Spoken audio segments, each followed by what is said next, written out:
Well, we would have got sued. I had to say it, and it bombed. It didn't matter how you did it. Shut your trap. You really think you think you're proprietary over all music, you people, don't you? Yep. Yes, we are. Tonight is the 1-year anniversary of Tough Crowd, so we invited 4 of our regulars. Only one guy's missing, Lonely Patrice, and he's going to pretend he doesn't care. And tonight he's going to be watching the show at home by himself, a little tear like the little boy that he was back in Boston by himself. Yeah, the 4th. Hi, Patrice. Chicken. Happy anniversary, guys. I hope you don't mind. I picked some clips on the shows to show what each of you does that has really bugged me for a year. Greg, the thing that you do that bugs me sometimes is you can be very long-winded, and sometimes you're in the middle of some long joke, and I have to keep the hounds at bay while you finish a 20-minute diatribe for your punchline. Roll the clip, please. You know what, we're talking about this new anti-Semitism, right? Because that's this new wave, apparently, of anti-Semitism that they're talking about. Now there's apparently these attacks in Brooklyn, and that's where it just seems a little crazy. Because there's not, like, especially in America. Look, I live on the Upper West Side of New York City. It's hard to, the only Jewish suffering I've ever seen is that there's like a long, wait at brunch at Barney Greengrass. But they don't know where he was going. Yeah, you're right. I didn't have a punchline all set up myself, Susie. Thank you for punchline. And they say the Jews are pushy. Look.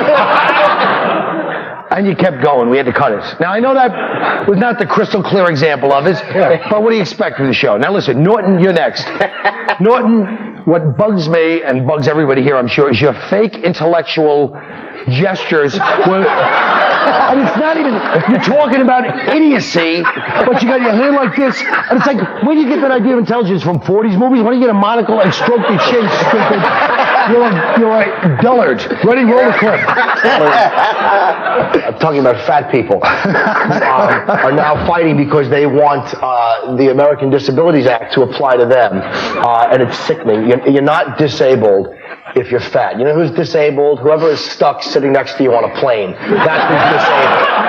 A long way to go. Now, what about Norton? Let's talk about the fact that he gets an English accent and crosses his legs when he's trying to be intelligent. That wasn't an English accent. Not that time, but... why don't you show an example to the people instead of accusing me? I want Keith to tell them an example. I'm going to tell you what bugs me about this jackass. That every one of his setups start with liberal, and it ends with disease. It's like, no matter what the question, what about the Harlem Globetrotters? Goddamn liberals! Monkeypox! What the hell? First of all, let them laugh, stupid! I never commented on the Harlem Globetrotters, you idiot. It's like school to me. This whole thing is like school. Like Greg Giraldo, he's the First smart of all, guy. how would you know what school is like? Yes. How would you Your know? people don't have the best attendance record, let's be honest. Wait a minute. Neither do the Italians. You're right there with us. What are you talking about? Joe Paterno, Rudy Giuliani? Who? Rudy Giuliani? It's contagious. Globetrotters, what the hell? All right, let's move on to Keith. What do you think? Keith, a lot of us complain about your overacting when you're doing a joke, but that doesn't even bother me as much as I realized studying you this week. It's the gestures don't even match the emotions. So an overactor would be somebody who's angry and they go, ugh.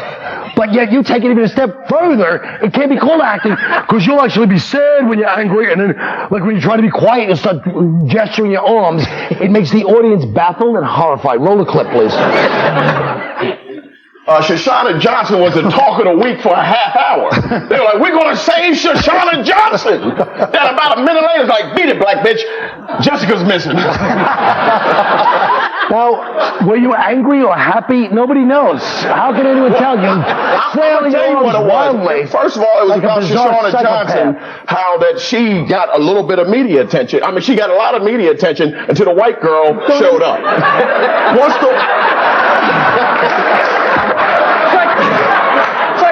It's like watching a Tybo tape. All right, we'll be right back after this commercial for Nick DiPaolo. We're back doing our analysis. Now we're up to Nick DiPaolo. Nick, first of all, you've hollered or berated every member of the staff because you're kind of a comic genius. They've let you get away with it. No one likes you. They admire you and respect you. They hate you guts because you yell at everybody. Now, wait a minute. Yeah. I'm your only friend in show business. You have a couple of friends that are cops because they're the only ones that could be angry enough to hang out with you. And even they've come to me on the side and said, Nick's getting a little angry. When cops think you're angry, you're very angry. Even though I'm your only friend in show business, you'll turn on me in a dime, like the other night when you called me Slappy, which you don't have on tape, and like this little maneuver. Oh, Jesus. Average Joe wrapped up last night. Oh, who gives a shit?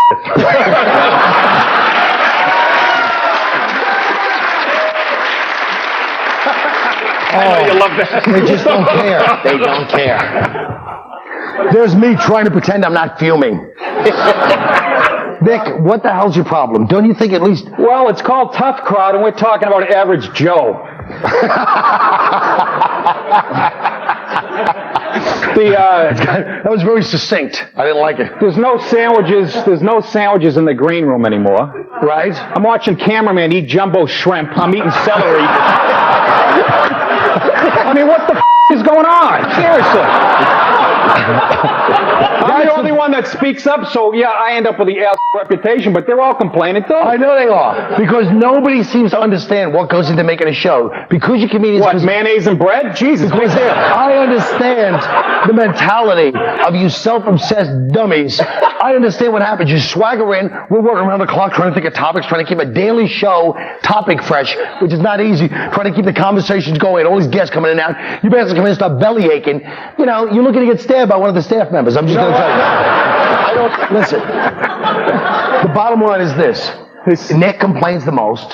Right out loud, and if you admire the fact that you somehow you think you're the freedom fighter for these dickheads, I speak up, they don't speak. They don't speak because it's in bad taste and rude to speak up when everyone's busting their balls. Well, you know, what's rude and bad taste is paying us $800 an episode. That's rude and bad taste. That's good money. Good money. What is this? How the hell are we supposed to get laid now? Yeah. What is this? You know, like that's what's keeping you from getting laid. This is what I want to know. You're only getting 800? Yes, Jimmy. Well, now what you would do, trash Jim for something? That was a fake figure, by the way. Yeah, I know it was. It was not probably. But No, it was. No, Don't say probably like you didn't know. I don't know. You wrote the check. Shut up. I figure we all get the same, more or less. I don't know. Now, Giraldo, you seemed a little shocked that you're considered the media darling of this crew, and even these two dummies were shocked. They think they're popular. Why? Well, Keith is probably because Keith knows he's pretty popular with the gay crowd.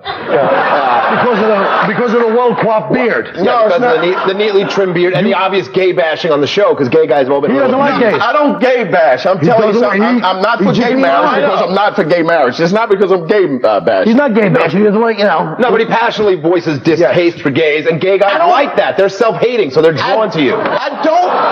I think a lot of gay guys want you to go over and spank them and beat them. No, they don't. They don't like me. Gay guys don't like me. White women don't like me. No one likes you. All right, no one likes me. But I'm telling you, it's not about the gay thing. I don't like when people say that. I'm not against gay people. I know. I don't think they should be married. I think your pants prove that.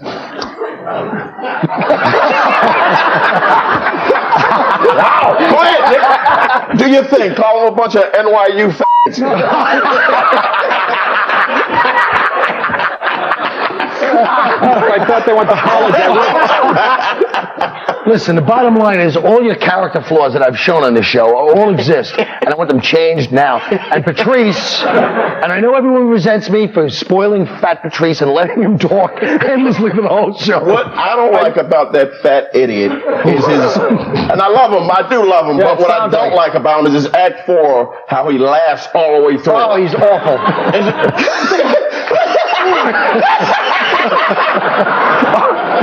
And he makes that face like he's making it up as he goes along. You're not improvising, fat boy. It's written down.